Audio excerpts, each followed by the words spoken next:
जरा सोचो, एक इंसान के पास ऐसी ताकत आ जाए कि वह जिस भी चीज को छू दे वो पल भर में राख हो जाए। मेरा नाम है आयुष।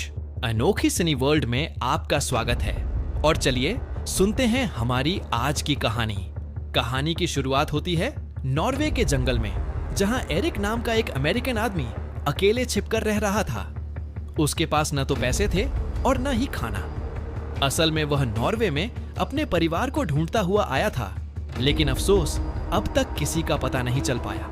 एक रात एरिक ने एक भयंकर सपना देखा, जिसमें उसके तंबू के बाहर के सारे पेड़ जलकर राख हो गए और उसी वक्त उसकी आंख खुल गई। वह जानता था कि यह सब कैसे हुआ, लेकिन उसे ऐसे सपने अक्सर आया करते थे, इसलिए उसने इतना ध्यान नहीं दिया। फिर एक दिन एरिक ने जंगल से बाहर निकलने का फैसला किया ताकि वह अपनी जली हुई टांग के लिए दवाई ढूंढ सके। इसी तरह चलते चलते वह दवाई चुराने के लिए क्लिनिक में घुस गया। फिर उसने बाथरूम में अपने जख्मों पर मरहम लगाई और अपने बाल और दाढ़ी काटकर तुरंत वहां से बाहर निकल गया। लेकिन जब वह जंगल के रास्ते पर था तो बीच में कुछ शरारती लड़कों ने मिलकर उसे परेशान करना शुरू कर दिया। फिर ओले नाम के एक लड़के ने एरिक को जोर से धक्का दिया, जिससे एरिक को काफी गुस्सा आ गया। उसने ओले को चेतावनी देते हुए कहा कि अगर उसने एरिक को छुआ भी तो यही जल जाएगा। लेकिन ओले ने इस पर ध्यान नहीं दिया और एरिक का कॉलर पकड़ लिया। उसी पल वह नीचे गिर पड़ा और उसकी मौके पर ही मौत हो गई। इस घटना के कुछ ही समय बाद पुलिस ने एरिक को ओले के खून के इल्जाम में गिरफ्तार कर लिया। फिर पूछताछ करने पर जब एरिक ने मुंह नहीं खोला तो उन्होंने क्रिस्टिन नाम की एक साइकोलॉजिस्ट को उससे बात करने के लिए बुलाया। आखिरकार एरिक ने उसे बताया कि उसने ओले को नहीं मारा, बल्कि उसने तो ओले को पीछे हटने के लिए चेतावनी दी थी और जो कुछ भी हुआ वह उसके कंट्रोल में नहीं था। उस वक्त ये सारी बातें हेनरिक नाम का एक पुलिस वाला दूसरे कमरे से सुन रहा था और उसे तो इस अजीब से अमेरिकन आदमी की बातों पर बिल्कुल विश्वास नहीं था। पर क्रिस्टिन ने और बातचीत करके पता लगाया कि 3 साल पहले भी एरिक की वजह से खेत में आग लग गई थी, जिसमें करीब 5 लोग मारे गए थे। एरिक ने उसे यह भी बताया कि उसकी कई पुश्तें नॉर्वे में ही रहती थीं। फिर क्रिस्टिन ने उसकी हथकड़ियां खोली ताकि एरिक उस पर भरोसा करके सच बता सके। और फिर यह खुलासा हुआ कि उस आग में मरे 5 लोग एरिक के ही रिश्तेदार थे। जब उसने अपने रिश्तेदारों का नाम सुना तो उसे बेहद दुख और पछतावा हुआ और आखिरकार दुखी होकर उसने कबूल कर ही लिया कि उसी ने अपने रिश्तेदारों और ओले की जान ली है। जब वो असलियत बताने लगा तो अचानक क्रिस्टिन के बाल अपने आप हवा में उड़ने लगे और तब एरिक ने अपनी शक्तियों से ग्लास से पानी उड़ाकर दिखाया। लेकिन हमेशा की तरह वह अपनी शक्तियों पर काबू नहीं रख पाया और कुछ ही पलों में पूरी बिल्डिंग में बिजली कड़कने से आग लग गई। क्रिस्टिन समझ गई थी कि एरिक की भावनाओं से ही उसकी शक्तियां चलती हैं, इसलिए उसने तुरंत एरिक को शांत करके अपनी शक्तियों पर काबू पाने को कहा। खैर, जल्द ही यूएस एम्बेसी के ऑफिसर्स एरिक को अमेरिका वापस ले जाने आ गए। उनमें से हैथवे नाम के ऑफिसर ने एरिक की जानकारी निकालने की कोशिश की, लेकिन एरिक ने क्रिस्टिन के अलावा किसी और से बात करने से साफ इनकार कर दिया। फिर उसने हैथवे से कहा कि उसे हेलीकॉप्टर में ले जाने से पहले नशे के इंजेक्शन से बेहोश कर दे, लेकिन रास्ते में ही इंजेक्शन का असर खत्म हो गया और उसने देखा कि वो लोग उसे बांधकर ले जा रहे थे। इस बात पर एरिक को बहुत गुस्सा आ गया और वह छूटने की कोशिश करने लगा। उसी वक्त अचानक आसमान में काले बादल छा गए। जितनी वह छूटने की कोशिश करता उतना ही मौसम बिगड़ने लगता और जल्द ही भयंकर तूफान शुरू हो गया। इसी वजह से उनका हेलीकॉप्टर संतुलन खोकर समुद्र में जा गिरा। तब जाकर एरिक को एहसास हुआ कि वह तो पानी में भी सांस ले सकता है। आखिरकार वह गुस्सा छोड़कर हैथवे को खींचकर किनारे तक ले आया और उसकी जान बचाई, लेकिन उसके उठने से पहले ही वह वहां से भाग निकला। उधर जब ओल के पिता जॉन को यह खबर मिली कि एरिक का हेलीकॉप्टर क्रैश हो गया है और वह फिर भी बच निकला, तो जॉन ने तुरंत पुलिस को उसे पकड़ने को कहा। जॉन के मन में अपने बेटे की मौत के बदले की आग जल रही थी, इसलिए उसने खुद एरिक को मारने का फैसला किया। दूसरी ओर एरिक भागकर किसी तरह क्रिस्टिन तक जा पहुंचा और उससे मदद मांगी। क्रिस्टिन को भी एरिक की हालत पर दया आ गई और वो एरिक को लेकर एक दोस्त के घर पर गई। तब जाकर एरिक ने उसे शुरुआत से बताया कि कैसे एक दिन उसके अंदर से ऐसी जादुई शक्तियां निकलीं जिससे उसके चारों ओर आग लग गई और वो खुद पर काबू नहीं कर पाया तो कई सारे लोगों की जान चली गई। फिर उसने अपने शरीर के सारे जख्म दिखाए और कहा कि जब जब वह अपनी शक्ति का इस्तेमाल करता है तो उसके शरीर पर भी चोट लगती है। अपनी शक्तियों की वजह से वह जितना हो सके उतना लोगों से दूर रहता है ताकि किसी को भी उसकी वजह से नुकसान न पहुंचे। इसके बाद वह सो गया और तब क्रिस्टिन ने देखा कि उसके आसपास के पेड़ पौधे काफी तेजी से बढ़ रहे थे।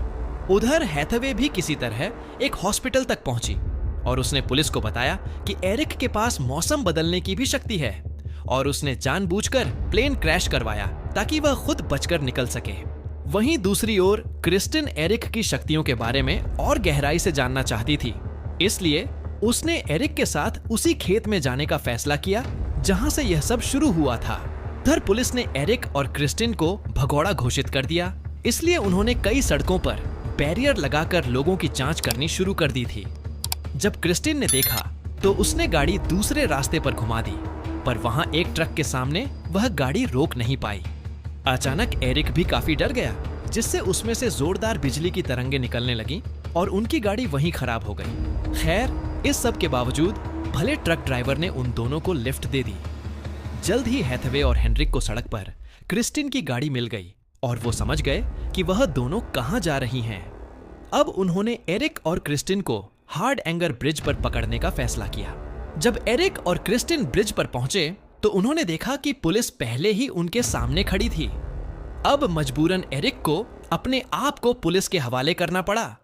वह ब्रिज के बीच में जाकर शांति से खड़ा हो गया, लेकिन तभी क्रिस्टिन ने उसे बचाने की कोशिश की तो एक पुलिस वाले ने उसे जख्मी कर दिया। यह देखकर एरिक आग बबूला हो उठा और न चाहते हुए भी उसकी शक्तियों की वजह से एक जोरदार तूफान आ गया। लेकिन फिर क्रिस्टिन ने उसे किसी तरह शांत करते हुए खुद पर काबू रखने को कहा ताकि उसके आसपास किसी को भी नुकसान न पहुंचे। अब एरिक ने सारी बिजली अपने आसपास इकट्ठा कर ली और आखिरकार वह बेहोश होकर गिर गया। इधर हेनरिक और बाकी सब लोग एरिक की इतनी शक्तियां देखकर एकदम हक्के बक्के रह गए। हेनरिक को एहसास हुआ कि शायद एरिक बुरा इंसान नहीं है, इसीलिए वह एरिक और क्रिस्टिन के पास आया और उन्हें हॉस्पिटल ले गया। उधर जब जॉन को खबर मिली कि एरिक हॉस्पिटल में है तो उसे मारने के लिए हॉस्पिटल की ओर निकल पड़ा। वहीं पूरे शहर में लोग कहने लगे कि एरिक थॉर का अवतार है, क्योंकि उसके अंदर भी थॉर की तरह ही बिजली पैदा करने की शक्ति है। खैर, हॉस्पिटल में डॉक्टर ने उसके कुछ टेस्ट करने का फैसला किया ताकि पता तो चले कि आखिर ये शक्तियां आई कहां से। लेकिन एरिक एक बार फिर घबरा गया और अचानक उसमें से बिजली की तरंगें निकलीं, जिससे सारी मशीनें एक पल में टूट गईं। इसी वजह से वहां एक बच्ची का इलाज रुक गया और दिल का दौरा पड़ने से उसकी मौत हो गई। जब एरिक को यह पता चला तो उसे बहुत पछतावा हुआ और वह बिना समय गवाए उस बच्चे की मदद करने निकला। लेकिन बच्चे के कमरे तक पहुंचने से पहले ही जॉन ने उस पर बंदूक तान दी। वह अपने बेटे की मौत का बदला लेना चाहता था। यह सुनकर एरिक ने उससे माफी मांगी और कहा कि अगर उसे मारकर जॉन को शांति मिलेगी तो यही सही।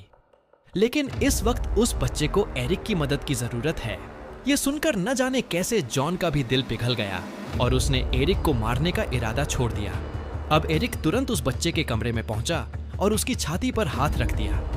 फिर उसमें से एक ऐसी जादुई शक्ति निकली जिससे अचानक वह बच्चा फिर से जिंदा हो गया और उसकी सारी बीमारी ठीक हो गई। यह सब देखकर हेनरिक को तो यकीन हो गया कि एरिक एक बुरा इंसान हो ही नहीं सकता। अब उसने एरिक की मदद करके इस गुत्थी को सुलझाने का फैसला किया कि उसके अंदर ये शक्तियां आखिर आई कहां से। फिर वो एरिक और क्रिस्टिन को लेकर उसी खेत की ओर निकल पड़ा जहां एरिक के रिश्तेदार रहते थे। और जैसे ही एरिक हॉस्पिटल से बाहर आया तो सैकड़ों की भीड़ में लोग उसकी एक झलक पाने को बेताब खड़े थे। वो सब उसे थॉर का अवतार समझकर उसके लिए तालियां बजाने लगे। लेकिन एरिक को डर था कि कहीं वह गलती से उनमें से किसी को नुकसान न पहुंचा दे। किसी तरह वह गाड़ी में बैठकर निकले और फिर हेनरिक ने क्रिस्टिन को नॉर्स गॉड्स की किताब दी। उसमें लिखा था कि रैग्नारॉक के बाद थॉर के बच्चे खेत में आकर रहने लगे थे और शायद यह वही खेत था जहां एरिक के रिश्तेदार रहते थे। अगर यह सच निकला तो इसका मतलब यह होगा कि एरिक ही तूफान के देवता थॉर का वंशज है। आखिरकार जब वह खेत में पहुंचे तो एरिक अचानक अपने घुटनों पर बैठ गया। तभी हेनरिक ने मजदूरों को बुलाकर वहां खुदाई करवाई। लेकिन वह नहीं जानते थे कि हैथवे ने अपनी फौज के साथ पूरे खेत को घेर रखा था। हैथवे ने अपने सैनिकों को आदेश दिया कि अगर एरिक कोई भी गड़बड़ करे तो उसी वक्त उसे गोली से उड़ा दें। खैर, खेत में काफी देर तक खुदाई चलती रही और आखिरकार उन्हें जमीन के नीचे काफी पुरानी गुफा मिली जिसमें नॉर्स गॉड्स की कहानियां लिखी हुई थीं। वहां लिखा था कि रग्नारॉक के बाद थॉर के वंशज धरती पर आकर बस गए और तब से लेकर अब तक वह धरती पर ही मौजूद हैं। इससे यह साफ हो गया कि एरिक भी थॉर का ही वंशज है।